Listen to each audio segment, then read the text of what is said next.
The Secret Garden. By G.K. Chesterton. Aristide Valentine, chief of the Paris police, was late for his dinner, and some of his guests began to arrive before him. These were, however, reassured by his confidential servant, Ivan, the old man with a scar, and a face almost as grey as his mustaches, who always sat at a table in the entrance hall, a hall hung with weapons. Valentine's house was perhaps as peculiar and celebrated as its master. It was an old house, with high walls and tall poplars almost overhanging the Seine, but the oddity, and perhaps the police value, of its architecture was this, that there was no ultimate exit at all except through this front door, which was guarded by Ivan and the armory. The garden was large and elaborate, and there were many exits from the house into the garden. But there was no exit from the garden into the world outside. All round it ran a tall, smooth, unscalable wall with special spikes at the top. No bad garden, perhaps, for a man to reflect in whom some 100 criminals had sworn to kill. As Ivan explained to the guests, their host had telephoned that he was detained for 10 minutes. He was, in truth, making some last arrangements about executions and such ugly things, and though these duties were rootedly repulsive to him, he always performed them with precision. Ruthless in the pursuit of criminals, he was very mild about their punishment. Since he had been supreme over French, and largely over European, policial methods, his great influence had been honorably used for the mitigation of sentences and the purification of prisons. He was one of the great humanitarian French freethinkers, and the only thing wrong with them is that they make mercy even colder than justice. When Valentine arrived, he was already dressed in black clothes and the red rosette, an elegant figure, his dark beard already streaked with grey. He went straight through his house to his study, which opened on the grounds behind. The garden door of it was open, and after he had carefully locked his box in its official place, he stood for a few seconds at the open door looking out upon the garden.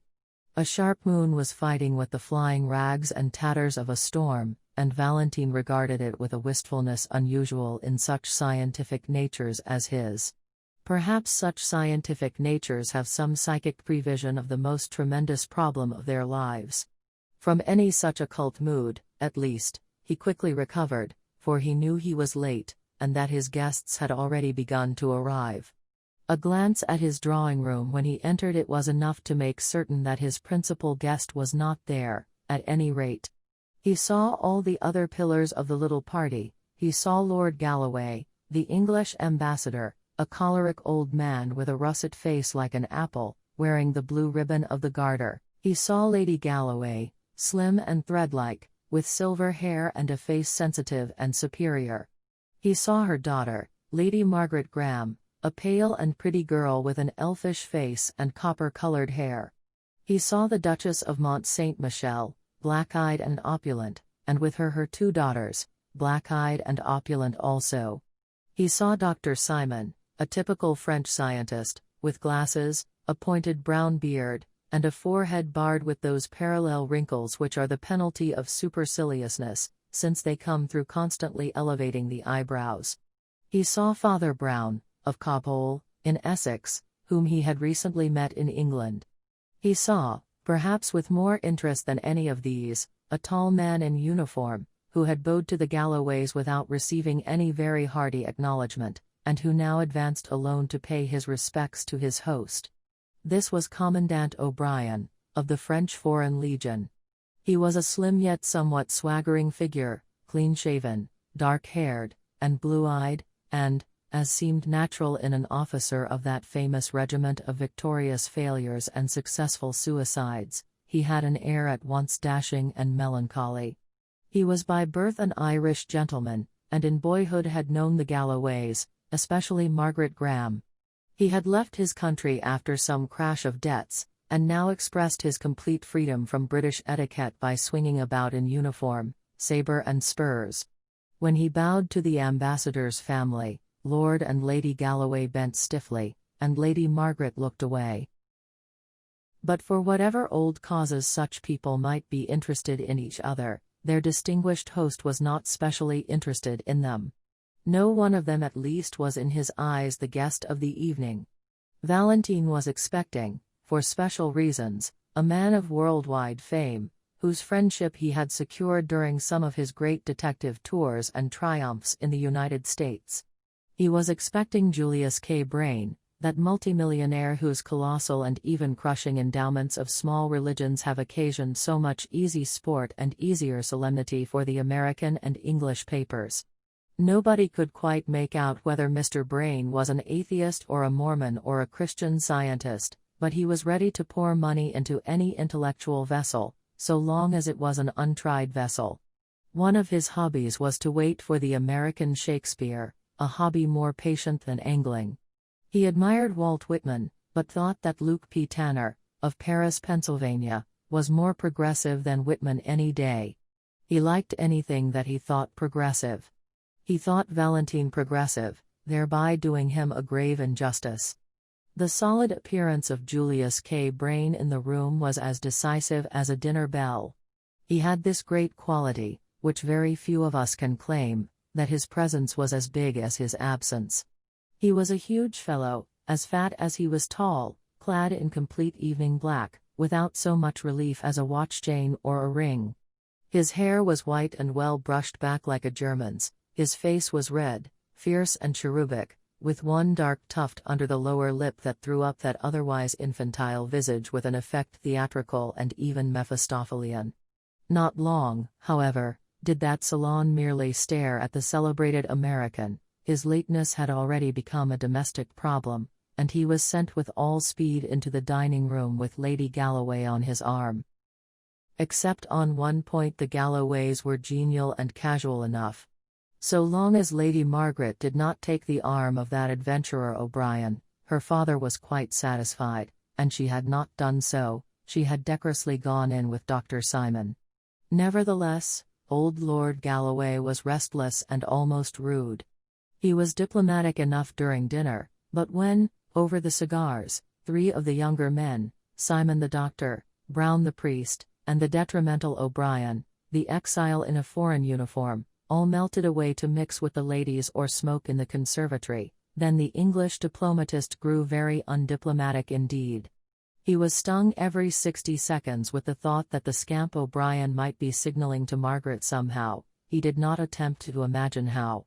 He was left over the coffee with Brain, the hoary Yankee who believed in all religions, and Valentine, the grizzled Frenchman who believed in none. They could argue with each other, but neither could appeal to him. After a time this progressive logomachy had reached a crisis of tedium. Lord Galloway got up also and sought the drawing-room. He lost his way in long passages for some 6 or 8 minutes, till he heard the high-pitched, didactic voice of the doctor, and then the dull voice of the priest, followed by general laughter. They also, he thought with a curse, were probably arguing about science and religion. But the instant he opened the salon door he saw only one thing, he saw what was not there. He saw that Commandant O'Brien was absent, and that Lady Margaret was absent too. Rising impatiently from the drawing-room, as he had from the dining-room, he stamped along the passage once more. His notion of protecting his daughter from the Irish Algerian ne'er-do-well had become something central and even mad in his mind. As he went towards the back of the house, where was Valentine's study, he was surprised to meet his daughter, who swept past with a white, scornful face, which was a second enigma. If she had been with O'Brien, where was O'Brien? If she had not been with O'Brien, where had she been? With a sort of senile and passionate suspicion he groped his way to the dark back parts of the mansion, and eventually found a servant's entrance that opened onto the garden. The moon with her scimitar had now ripped up and rolled away all the storm rack. The argent light lit up all 4 corners of the garden. A tall figure in blue was striding across the lawn towards the study door. A glint of moonlit silver on his facings picked him out as Commandant O'Brien. He vanished through the French windows into the house, leaving Lord Galloway in an indescribable temper, at once virulent and vague. The blue and silver garden, like a scene in a theatre, seemed to taunt him with all that tyrannic tenderness against which his worldly authority was at war. The length and grace of the Irishman's stride enraged him as if he were a rival instead of a father. The moonlight maddened him. He was trapped as if by magic into a garden of troubadours, a Watteau fairyland, and, willing to shake off such amorous imbecilities by speech, he stepped briskly after his enemy. As he did so, he tripped over some tree or stone in the grass, looked down at it first with irritation and then a second time with curiosity. The next instant the moon and the tall poplars looked at an unusual sight, an elderly English diplomatist running hard and crying or bellowing as he ran. His hoarse shouts brought a pale face to the study door, the beaming glasses and worried brow of Dr. Simon, who heard the nobleman's first clear words. Lord Galloway was crying, a corpse in the grass, a blood-stained corpse. O'Brien at last had gone utterly out of his mind. "We must tell Valentine at once," said the doctor, when the other had brokenly described all that he had dared to examine. "It is fortunate that he is here," and even as he spoke the great detective entered the study, attracted by the cry. It was almost amusing to note his typical transformation. He had come with the common concern of a host and a gentleman, fearing that some guest or servant was ill. When he was told the gory fact, he turned with all his gravity instantly bright and businesslike, for this, however abrupt and awful, was his business. "Strange, gentlemen," he said as they hurried out into the garden, "that I should have hunted mysteries all over the earth, and now one comes and settles in my own backyard. But where is the place?"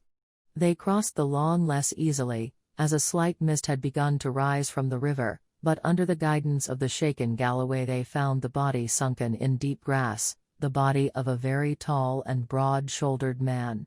He lay face downwards, so they could only see that his big shoulders were clad in black cloth, and that his big head was bald, except for a wisp or two of brown hair that clung to his skull like wet seaweed.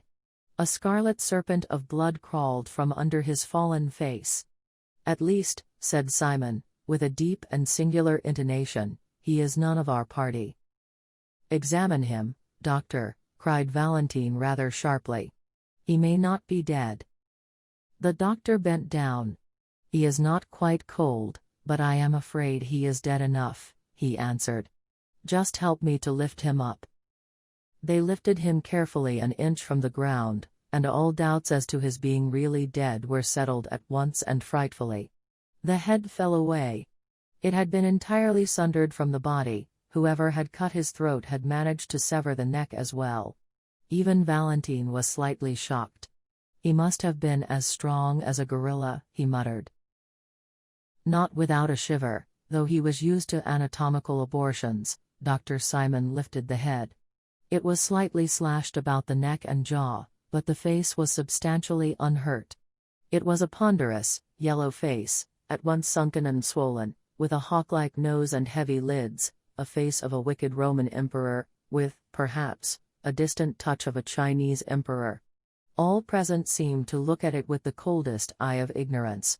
Nothing else could be noted about the man except that, as they had lifted his body, they had seen underneath it the white gleam of a shirt front defaced with a red gleam of blood.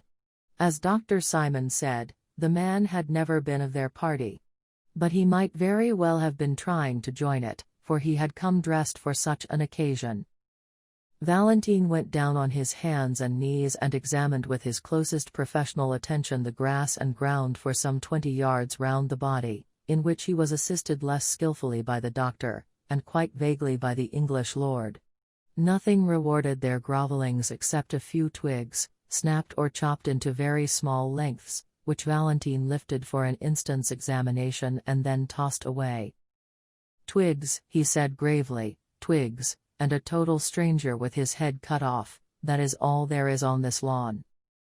There was an almost creepy stillness, and then the unnerved Galloway called out sharply, "Who's that?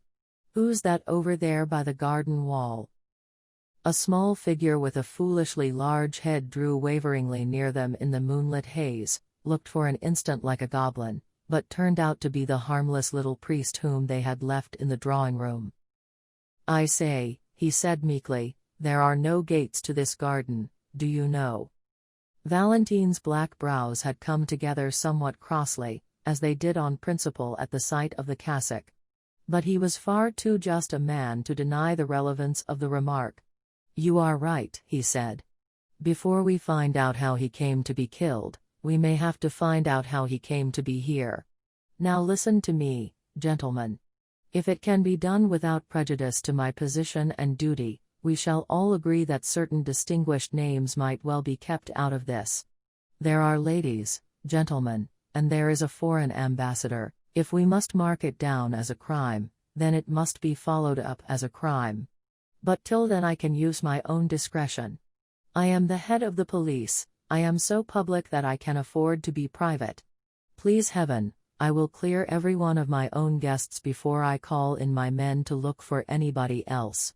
Gentlemen, upon your honor, you will none of you leave the house till tomorrow at noon. There are bedrooms for all. Simon, I think you know where to find my man, Ivan, in the front hall. He is a confidential man. Tell him to leave another servant on guard and come to me at once. Lord Galloway, you are certainly the best person to tell the ladies what has happened, and prevent a panic. They also must stay. Father Brown and I will remain with the body." When this spirit of the captain spoke in Valentine, he was obeyed like a bugle. Dr. Simon went through to the armory and routed out Ivan, the public detective's private detective. Galloway went to the drawing room and told the terrible news tactfully enough, so that by the time the company assembled there the ladies were already startled and already soothed. Meanwhile the good priest and the good atheist stood at the head and foot of the dead man motionless in the moonlight, like symbolic statues of their two philosophies of death. Ivan, the confidential man with the scar and the mustaches, came out of the house like a cannonball, and came racing across the lawn to Valentine like a dog to his master.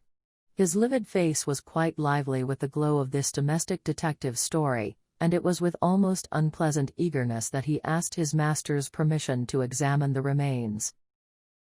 "Yes, look, if you like, Ivan," said Valentine, "but don't be long. We must go in and thrash this out in the house." Ivan lifted the head, and then almost let it drop. "Why," he gasped, no, it isn't, it can't be. Do you know this man, sir?" "No," said Valentine indifferently, "we had better go inside." Between them they carried the corpse to a sofa in the study, and then all made their way to the drawing room. The detective sat down at a desk quietly, and even without hesitation, but his eye was the iron eye of a judge at assize. He made a few rapid notes upon paper in front of him, and then said shortly, "Is everybody here?" "Not Mr. Brain," said the Duchess of Mont Saint Michel, looking round. "No," said Lord Galloway in a hoarse, harsh voice. "And not Mr. Neil O'Brien, I fancy. I saw that gentleman walking in the garden when the corpse was still warm." "Ivan," said the detective, "go and fetch Commandant O'Brien and Mr. Brain. Mr. Brain, I know, is finishing a cigar in the dining room. Commandant O'Brien, I think, is walking up and down the conservatory. I am not sure." The faithful attendant flashed from the room, and before anyone could stir or speak Valentine went on with the same soldierly swiftness of exposition. "Everyone here knows that a dead man has been found in the garden, his head cut clean from his body. Dr. Simon, you have examined it. Do you think that to cut a man's throat like that would need great force? Or, perhaps, only a very sharp knife?" "I should say that it could not be done with a knife at all," said the pale doctor. "Have you any thought," resumed Valentine, "of a tool with which it could be done?" "Speaking within modern probabilities, I really haven't," said the doctor, arching his painful brows. "It's not easy to hack a neck through even clumsily, and this was a very clean cut. It could be done with a battle-axe or an old headsman's axe, or an old two-handed sword." "But, good heavens!" cried the Duchess, almost in hysterics, "there aren't any two-handed swords and battle-axes round here." Valentine was still busy with the paper in front of him. "Tell me," he said, still writing rapidly. Could it have been done with a long French cavalry saber? A low knocking came at the door, which, for some unreasonable reason, curdled everyone's blood like the knocking in Macbeth. Amid that frozen silence, Dr. Simon managed to say, "A saber, yes, I suppose it could." "Thank you," said Valentine. "Come in, Ivan." The confidential Ivan opened the door and ushered in Commandant Neil O'Brien, whom he had found at last pacing the garden again. The Irish officer stood up disordered and defiant on the threshold. "What do you want with me?" he cried. "Please sit down," said Valentine in pleasant, level tones. "Why, you aren't wearing your sword. Where is it?" "I left it on the library table," said O'Brien, his brogue deepening in his disturbed mood. "It was a nuisance, it was getting—" "Ivan," said Valentine, "please go and get the commandant's sword from the library." Then, as the servant vanished, "Lord Galloway says he saw you leaving the garden just before he found the corpse. What were you doing in the garden?" The commandant flung himself recklessly into a chair. "Oh," he cried in pure Irish, "admirin' the moon. Communing with nature, me boy." A heavy silence sank and endured, and at the end of it came again that trivial and terrible knocking. Ivan reappeared, carrying an empty steel scabbard. "This is all I can find," he said.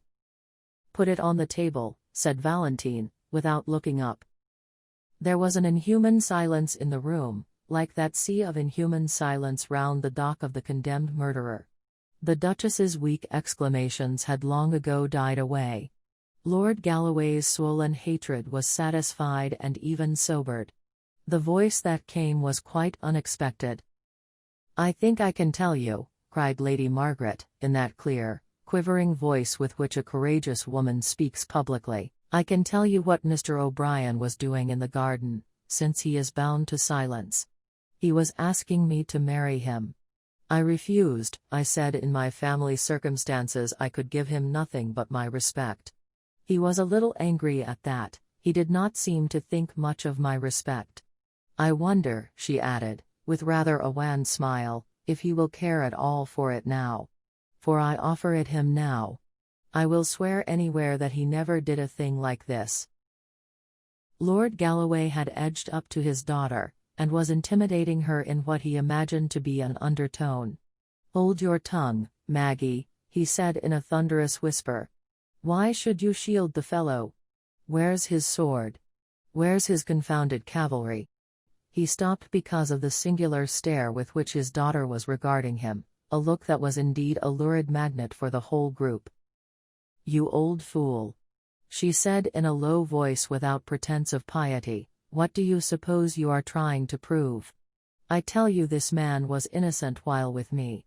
But if he wasn't innocent, he was still with me. If he murdered a man in the garden, who was it who must have seen, who must at least have known? Do you hate Neil so much as to put your own daughter?" Lady Galloway screamed.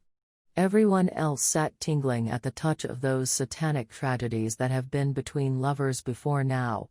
They saw the proud, white face of the Scotch aristocrat and her lover, the Irish adventurer, like old portraits in a dark house. The long silence was full of formless historical memories of murdered husbands and poisonous paramours. In the center of this morbid silence an innocent voice said, "Was it a very long cigar?" The change of thought was so sharp that they had to look round to see who had spoken. "I mean," said little Father Brown, from the corner of the room, "I mean that cigar Mr. Brain is finishing. It seems nearly as long as a walking stick." Despite the irrelevance, there was assent as well as irritation in Valentine's face as he lifted his head. "Quite right," he remarked sharply. "Ivan, go and see about Mr. Brain again, and bring him here at once." The instant the factotum had closed the door, Valentine addressed the girl with an entirely new earnestness. "Lady Margaret," he said, "we all feel, I am sure, both gratitude and admiration for your act in rising above your lower dignity and explaining the Commandant's conduct. But there is a hiatus still. Lord Galloway, I understand, met you passing from the study to the drawing room, and it was only some minutes afterwards that he found the garden and the commandant still walking there. You have to remember, replied Margaret, with a faint irony in her voice, that I had just refused him, so we should scarcely have come back arm in arm. He is a gentleman, anyhow, and he loitered behind, and so got charged with murder. In those few moments, said Valentine gravely, he might really. The knock came again, and Ivan put in his scarred face. Beg pardon, sir, he said, but Mr. Brain has left the house. Left? Cried Valentine, and rose for the first time to his feet. Gone. Scooted. Evaporated, replied Ivan in humorous French. His hat and coat are gone, too, and I'll tell you something to cap it all. I ran outside the house to find any traces of him, and I found one, and a big trace, too. What do you mean? Asked Valentine. I'll show you, said his servant, and reappeared with a flashing naked cavalry saber, streaked with blood about the point and edge. Everyone in the room eyed it as if it were a thunderbolt, but the experienced Ivan went on quite quietly. I found this, he said, flung among the bushes 50 yards up the road to Paris. In other words, I found it just where your respectable Mr. Brain threw it when he ran away. There was again a silence, but of a new sort. Valentine took the saber, examined it, reflected with unaffected concentration of thought, and then turned a respectful face to O'Brien. Commandant, he said, we trust you will always produce this weapon if it is wanted for police examination. Meanwhile, he added, slapping the steel back in the ringing scabbard, let me return you your sword. At the military symbolism of the action, the audience could hardly refrain from applause. For Neil O'Brien, indeed, that gesture was the turning point of existence. By the time he was wandering in the mysterious garden again in the colors of the morning, the tragic futility of his ordinary mien had fallen from him. He was a man with many reasons for happiness. Lord Galloway was a gentleman, and had offered him an apology. Lady Margaret was something better than a lady, a woman at least, and had perhaps given him something better than an apology, as they drifted among the old flower beds before breakfast. The whole company was more light-hearted and humane, for though the riddle of the death remained, the load of suspicion was lifted off them all, and sent flying off to Paris with the strange millionaire, a man they hardly knew. The devil was cast out of the house, he had cast himself out. Still, the riddle remained, and when O'Brien threw himself on a garden seat beside Dr. Simon, that keenly scientific person at once resumed it. He did not get much talk out of O'Brien, whose thoughts were on pleasanter things. I can't say it interests me much, said the Irishman frankly, especially as it seems pretty plain now. Apparently Brain hated this stranger for some reason, lured him into the garden, and killed him with my sword. Then he fled to the city, tossing the sword away as he went. By the way, Ivan tells me the dead man had a Yankee dollar in his pocket. So he was a countryman of Brain's, and that seems to clinch it. I don't see any difficulty. There are 5 colossal difficulties, said the doctor quietly, like high walls within walls. Don't mistake me. I don't doubt that Brain did it, his flight, I fancy, proves that. But as to how he did it. First difficulty, why should a man kill another man with a great hulking saber, when he can almost kill him with a pocket knife and put it back in his pocket? Second difficulty, why was there no noise or outcry? Does a man commonly see another come up waving a scimitar and offer no remarks? Third difficulty, a servant watched the front door all the evening, and a rat cannot get into Valentine's garden anywhere. How did the dead man get into the garden? Fourth difficulty, given the same conditions, how did Brain get out of the garden? And the fifth, said Neil, with eyes fixed on the English priest who was coming slowly up the path. Is a trifle, I suppose, said the doctor, but I think an odd one. When I first saw how the head had been slashed, I supposed the assassin had struck more than once. But on examination I found many cuts across the truncated section, in other words, they were struck after the head was off. Did Brain hate his foe so fiendishly that he stood sabering his body in the moonlight? Horrible, said O'Brien, and shuddered. The little priest, Brown, had arrived while they were talking, and had waited, with characteristic shyness, till they had finished. Then he said awkwardly, "I say, I'm sorry to interrupt. But I was sent to tell you the news." "News?" repeated Simon, and stared at him rather painfully through his glasses. "Yes, I'm sorry," said Father Brown mildly. "There's been another murder, you know." Both men on the seat sprang up, leaving it rocking. "And, what's stranger still," continued the priest, with his dull eye on the rhododendrons, "it's the same disgusting sort, it's another beheading. They found the second head actually bleeding into the river, a few yards along Brain's road to Paris, so they suppose that he—" "Great heaven!" cried O'Brien. "Is Brain a monomaniac?" "There are American vendettas," said the priest impassively. Then he added, "They want you to come to the library and see it." Commandant O'Brien followed the others towards the inquest, feeling decidedly sick. As a soldier, he loathed all this secretive carnage. Where were these extravagant amputations going to stop?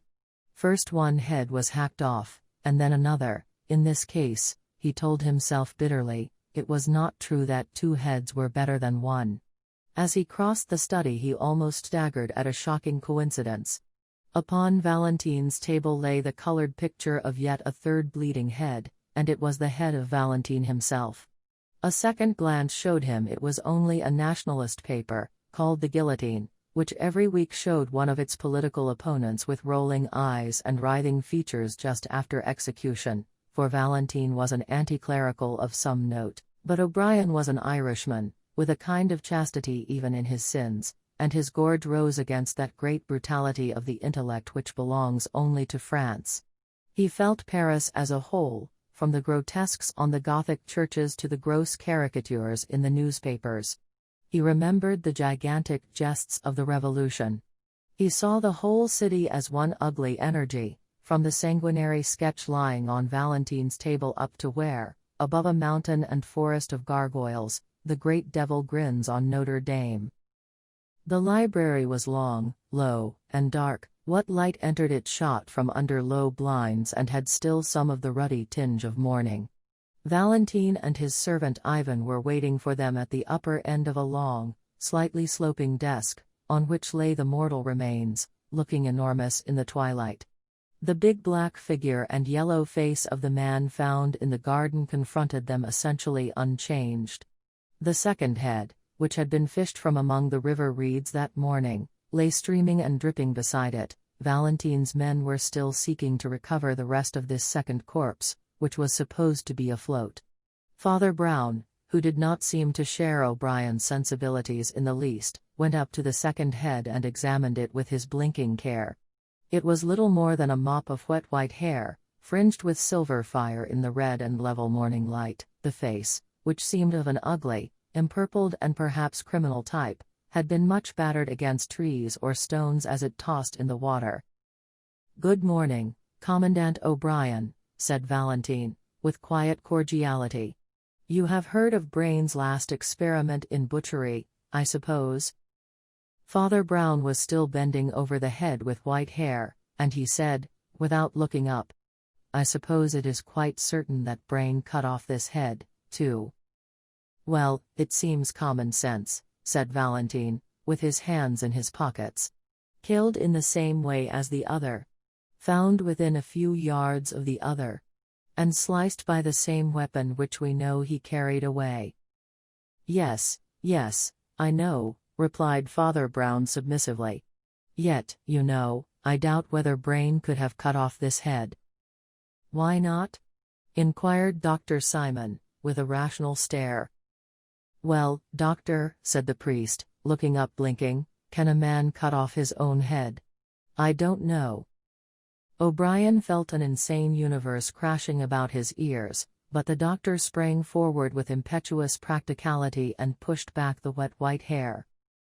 "Oh, "There's no doubt it's Brain," said the priest quietly. "He had exactly that chip in the left ear."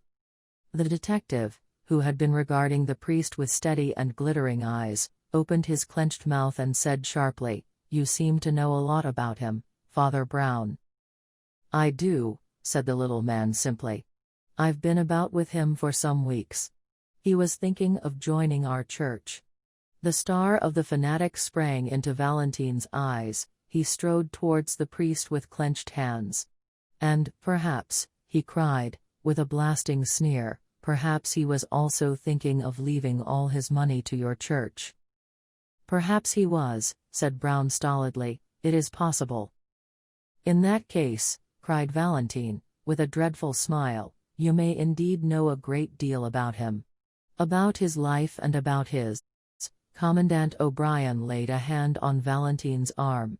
"Drop that slanderous rubbish, Valentine," he said, "or there may be more swords yet." But Valentine, under the steady, humble gaze of the priest, had already recovered himself. "Well," he said shortly, "people's private opinions can wait. You gentlemen are still bound by your promise to stay. You must enforce it on yourselves, and on each other. Ivan here will tell you anything more you want to know. I must get to business and write to the authorities. We can't keep this quiet any longer. I shall be writing in my study if there is any more news." "Is there any more news, Ivan?" asked Dr. Simon, as the chief of police strode out of the room. "Only one more thing, I think, sir," said Ivan, wrinkling up his grey old face, "but that's important, too, in its way. There's that old buffer you found on the lawn," and he pointed without pretense of reverence at the big black body with the yellow head. "We've found out who he is, anyhow." "Indeed?" cried the astonished doctor, "and who is he?" "His name was Arnold Becker," said the under-detective, "though he went by many aliases. He was a wandering sort of scamp, and is known to have been in America, so that was where Brain got his knife into him. We didn't have much to do with him ourselves, for he worked mostly in Germany. We've communicated, of course, with the German police. But, oddly enough, there was a twin brother of his, named Louis Becker, whom we had a great deal to do with. In fact, we found it necessary to guillotine him only yesterday. Well, it's a rum thing, gentlemen, but when I saw that fellow flat on the lawn I had the greatest jump of my life. If I hadn't seen Louis Becker guillotined with my own eyes, I'd have sworn it was Louis Becker lying there in the grass. Then, of course, I remembered his twin brother in Germany, and following up the clue." The explanatory Ivan stopped, for the excellent reason that nobody was listening to him.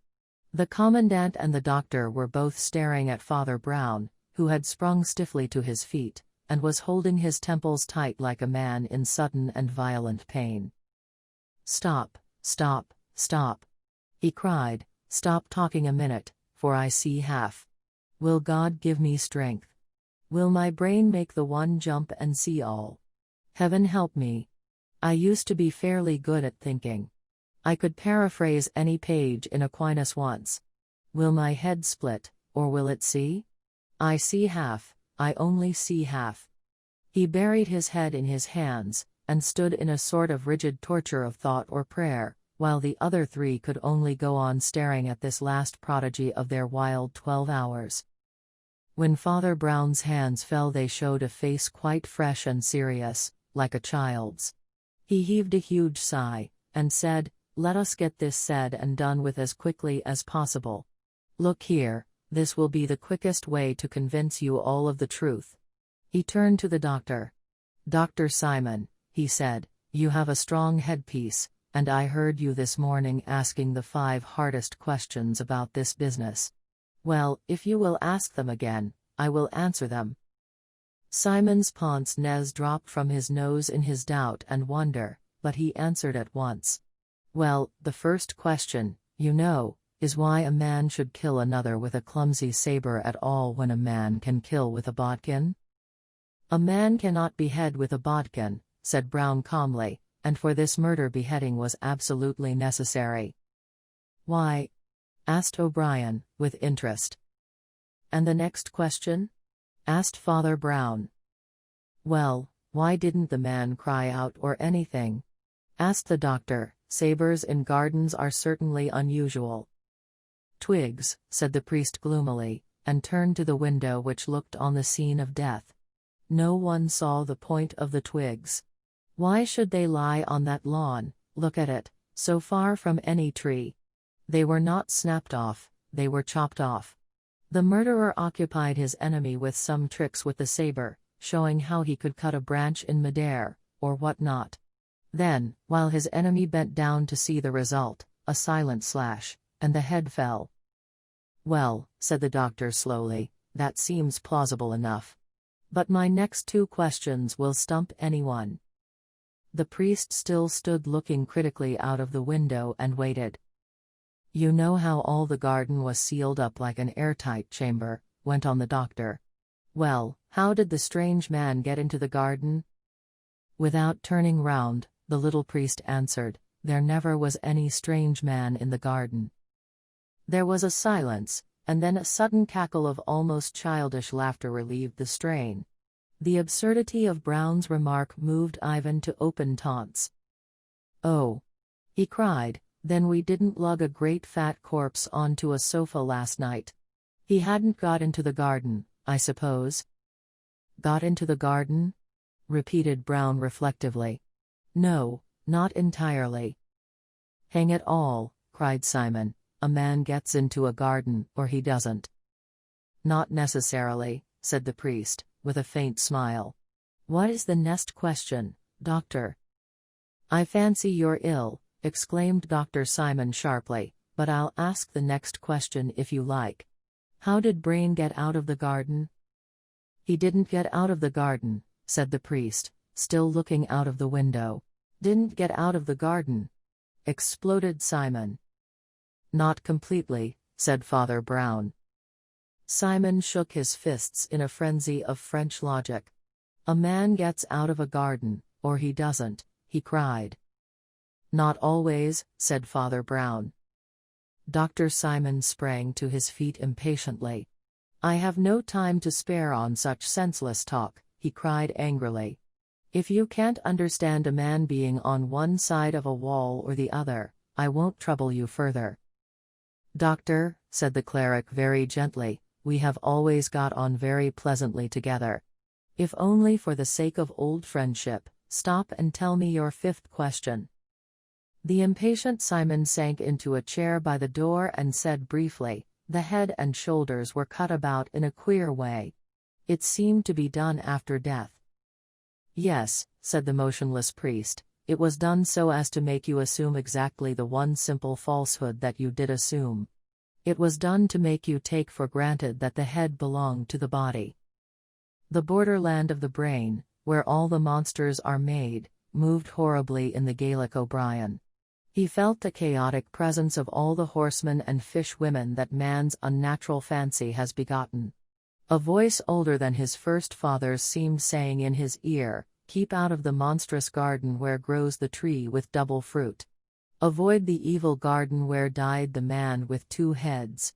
Yet, while these shameful symbolic shapes passed across the ancient mirror of his Irish soul, his Frenchified intellect was quite alert, and was watching the odd priest as closely and incredulously as all the rest. Father Brown had turned round at last, and stood against the window, with his face in dense shadow, but even in that shadow they could see it was pale as ashes. Nevertheless, he spoke quite sensibly, as if there were no Gaelic souls on earth. Gentlemen, he said, you did not find the strange body of Becker in the garden. You did not find any strange body in the garden. In face of Dr. Simon's rationalism, I still affirm that Becker was only partly present. Look here. Pointing to the black bulk of the mysterious corpse, you never saw that man in your lives. Did you ever see this man? He rapidly rolled away the bald, yellow head of the unknown, and put in its place the white-maned head beside it. And there, complete, unified, unmistakable, lay Julius K. Brain. The murderer, went on Brown quietly, hacked off his enemy's head and flung the sword far over the wall. But he was too clever to fling the sword only. He flung the head over the wall also. Then he had only to clap on another head to the corpse, and, as he insisted on a private inquest, you all imagined a totally new man. "Clap on another head," said O'Brien, staring. "What other head? Heads don't grow on garden bushes, do they?" "No," said Father Brown huskily, and looking at his boots, "there is only one place where they grow. They grow in the basket of the guillotine, beside which the chief of police, Aristide Valentine, was standing not an hour before the murder. Oh, my friends, hear me a minute more before you tear me in pieces. Valentine is an honest man, if being mad for an arguable cause is honesty. But did you never see in that cold, grey eye of his that he is mad? He would do anything, to break what he calls the superstition of the cross. He has fought for it and starved for it, and now he has murdered for it. Brain's crazy millions had hitherto been scattered among so many sects that they did little to alter the balance of things. But Valentine heard a whisper that Brain, like so many scatterbrained skeptics, was drifting to us, and that was quite a different thing.